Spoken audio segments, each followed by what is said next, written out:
PSC പരീക്ഷാ ക്രമക്കേടിലെ vigilance അന്വേഷണ തീരുമാനം ഇന്ന് ചേരുന്ന മന്ത്രിസഭാ യോഗത്തിൽ ഉണ്ടാവും.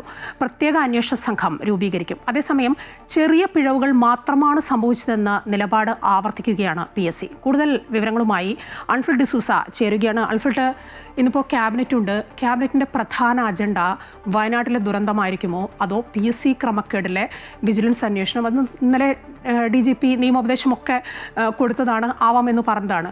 ആ കാര്യമായിരിക്കുമോ എടുക്കുക? എന്തായിരിക്കും ഇന്നത്തെ പ്രധാന അജണ്ട ക്യാബിനറ്റിന്റെ?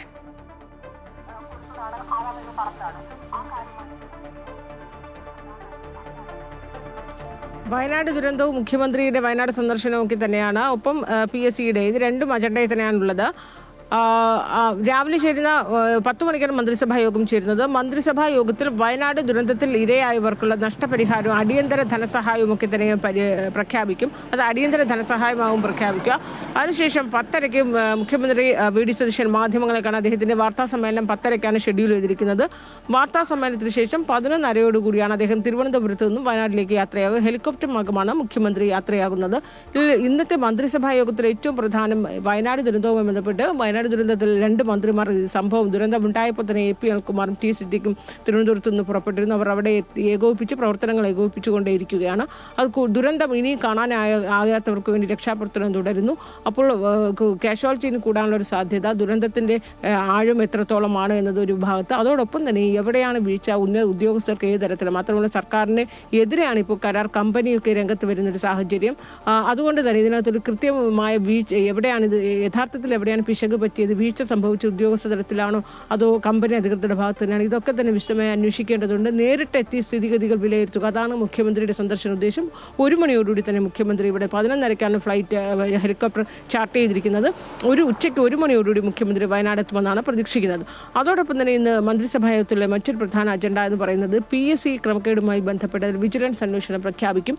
കഴിഞ്ഞ ദിവസം DGP ഡയറക്ടർ ജനറൽ പ്രോസിക്യൂഷൻ നേരിട്ട് സർക്കാരിന് അന്വേഷണം നടത്താം, അതിന് നിയമ തടസ്സമില്ല, അതായത് നിയമ സെക്രട്ടറി നേരിട്ട് തടസ്സവാദം ഉന്നയിച്ചിരുന്നു.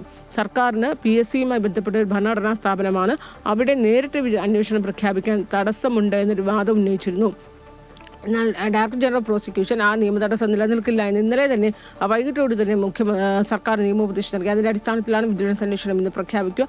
വിജിലൻസ് ഡയറക്ടർ മനോജ് എബ്രഹാമിനായിരിക്കണം ഒരുപക്ഷെ അന്വേഷണത്തിന്റെ മേൽനോട്ടം നൽകുക. ഒരു SIT തന്നെ രൂപീകരിച്ചുള്ള അന്വേഷണം തന്നെയാകും സർക്കാർ പ്രഖ്യാപിക്കുക. അതോടൊപ്പം തന്നെ ഇന്ന് ഏറ്റവും പ്രധാനമാകുന്നത് വിജിലൻസിന്റെ മാനുവൽ ഇന്ന് ആഭ്യന്തരമന്ത്രി പരിഷ്കരിച്ച വിജിലൻസ് മാനുവൽ പ്രകാശനം ചെയ്യുന്നു എന്നാണ്. ഏറ്റവും പ്രധാനം തന്നെയാണ് മായ.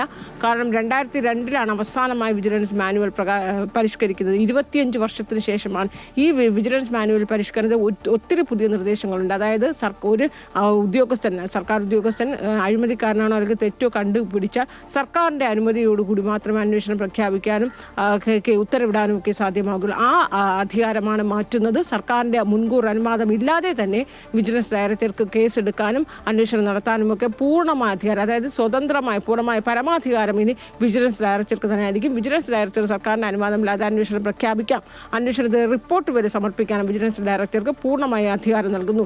അതോടൊപ്പം തന്നെ ഈ വിജിലൻസിന് മറ്റ് CBIയും SITക്കും ഒക്കെ ഉള്ളതുപോലെ NIAക്കും CBIക്കും ഒക്കെ ഉള്ളതുപോലെ വിജിലൻസ് ഉദ്യോഗസ്ഥർക്ക് യൂണിഫോം നൽകുന്നു.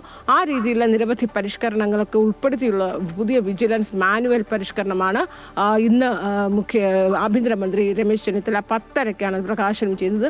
ഈ മാനുവൽ വരുന്നതോടുകൂടി വലിയ തരത്തിലുള്ള മാറ്റങ്ങൾ തന്നെ വിജിലൻസ് അന്വേഷണവുമായി ബന്ധപ്പെട്ട് സംസ്ഥാനത്ത് ഉണ്ടാകുക. മായ, അൺഫിൽട്ടാണ് വിവരങ്ങൾ നൽകിക്കൊണ്ടിരുന്നത്.